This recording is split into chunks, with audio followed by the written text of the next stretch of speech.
yo nitwa Nyamurangwa Fanny benshi bazi nka DJ Fanny +257 juste kubatumira mu kirori citiriwe ijoro rya DJ Fanny kizobera kuri La Pirogue itariki 23 z'ukumunani isaha 10. Rero ushobora kwibaza nti hasabye kugira umuntu azoshike muri ico kirori.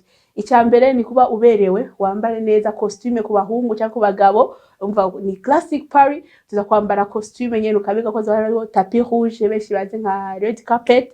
Hakama ku bakobwa nawe cyangwa ku bagore ni robe de soirée tuza kuberwa nyene akarato gagurutse ushobibona nawe abana mu gisagara cya Bujumbura n'abandi bo mu micungararo ni muze mwese kuko bizoba ari ibintu bikomeye cyane. Abantu bose muri industry ya +257 haba fans abaririmbyi aba DJs aba journalistes abaki bose nibo bazoba bibereye. Wewe ubura gute bishoboka ubuze uzo butari mu gisagara nyaruka uzoronke ifoto n'abaririmbyi wifuza bose bazaba bahari.